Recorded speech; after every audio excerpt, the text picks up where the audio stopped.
আসসালামু আলাইকুম বন্ধুরা। এটা আমার একটা থাই ভেরিয়েন্টের জাম্বুরা গাছ ছিল। এটা কিনেছি প্রায় 1.5 বছর হয়ে গেল। 1.5 বছরে কোনো সময় ফুল আসে নাই, ফল হয় নাই, অথচ আমি কেনার সময় ফল সহ কিনছিলাম। 1.5 বছর ধরে কোনো ফল হইতো না। আমি গত 10-12 দিন আগে লক্ষ্য করলাম যে আমার যে গাছটা, এই গাছের গ্রাফটিংয়ের ডাল হইলো এইটা হলো জাম্বুরার ডাল।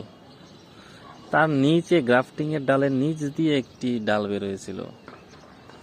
এই ডালটা অনেক শক্তিশালী এবং অনেক মোটা হয়েছিল। তো আমি যখন বুঝতে পারলাম যে এইটা গ্রাফটিংয়ের ডাল, তখন আমি এই ডালটা কেটে দিই। কেটে এখানে ছত্রাকনাশক দিয়ে দিছি যাতে পচন না ধরে। এবং এটা কাটার 15 দিনের মধ্যে দেখেন আমার এখানে গাছটা শক্তি পাইছে, নতুন কুশি আসতেছে, প্লাস সাথে সাথে ফুলও ধরতেছে। দেখেন মাশাআল্লাহ, যে ফুলও আসতেছে। অথচ আমি 1.5 বছর ধরে কিনছি, 1.5 বছর ধরে গাছে কোনো ফুল আসে নাই। যাক, জিনিসটা যে 1.5 বছর পরেও ধরতে পারছি যে এই গ্রাফটিং এর নিচ থেকে অন্য একটি ডাল বের হয়েছে।